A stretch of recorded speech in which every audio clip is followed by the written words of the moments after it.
Bonjour, je suis Laurence Mialaret et je suis la présidente du Réseau national des centres de gestion du stress.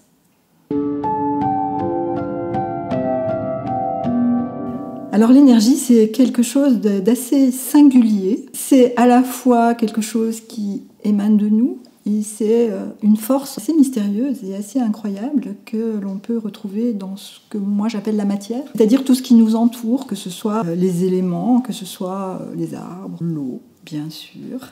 Et cette énergie, cette substance assez particulière est influencée par qui nous sommes, par nos émotions, par notre environnement, par le monde dans lequel nous vivons. Alors justement, cette énergie, on la trouve partout. On la trouve à l'intérieur de nous, êtres vivants, tous les êtres vivants, quels qu'ils soient. Mais je considère que est vivante aussi notre terre, nos éléments naturels.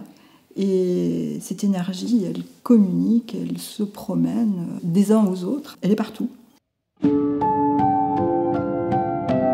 Alors cette énergie, c'est pour moi une clé essentielle de notre santé, notre niveau d'énergie, notre capacité à laisser s'exprimer l'énergie est tellement importante, que ce soit en matière de prévention, puisque l'énergie va venir renforcer, soutenir nos capacités de défense, que ce soit une fois que la maladie est arrivée, notre niveau d'énergie va être déterminant. Donc j'ai envie de dire que l'énergie sert à tout, en tout cas à être en bonne santé.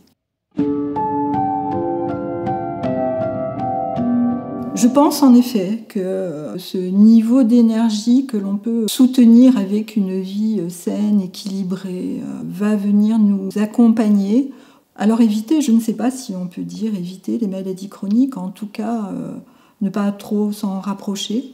Une vie saine, équilibrée, c'est les piliers dont on parle beaucoup. C'est l'alimentation, c'est le sommeil, c'est l'activité physique. C'est pour moi aussi la pensée positive. On nomme assez peu l'énergie qui, pour moi, englobe tout ça et est complètement globale et transversale.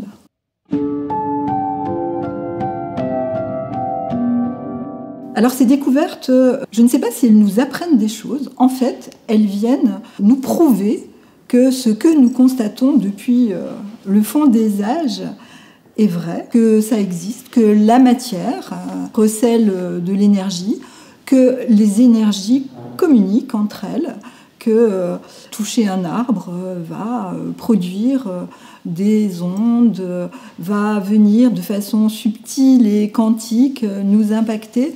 Donc je pense vraiment que la physique quantique, les neurosciences viennent mettre le sceau du scientifique sur des choses que nous constatons depuis fort longtemps, mais qui étaient quelque part difficiles à expliquer, donc qui étaient plus de l'ordre de la croyance. Aujourd'hui, nous ne sommes plus dans la croyance quand on parle d'énergie. On est bien dans la science. Alors le stress, c'est fantastique. Même si ça paraît curieux, le stress est fantastique, c'est ce qui nous permet d'être là aujourd'hui, c'est ce qui a permis la survie de l'espèce. Le stress devient délétère quand il devient chronique et que nous empilons comme un millefeuille des situations de stress. Le stress va mobiliser notre énergie pour nous donner les capacités à nous adapter, à nous défendre, à fuir. Et cette mobilisation d'énergie, c'est de la chaleur. L'énergie, c'est de la chaleur. Jusqu'à un certain point, elle va être extrêmement positive, décupler nos capacités de vigilance, de concentration. Et puis, quand on va dépasser ce que j'appelle le seuil critique de stress, alors là, va s'effondrer et l'énergie va peu à peu diminuer. Il est donc intéressant de travailler sur ces questions d'énergie et de faire monter notre seuil critique pour utiliser au maximum toute cette énergie générée par le stress, mais par notre environnement aussi. J'ajouterai une toute petite phrase qui est de penser à faire le lien entre énergie et positif. La pensée positive, la capacité que nous avons à envisager les choses de façon positive, vient soutenir, voire décupler notre énergie. Et ça, c'est fantastique.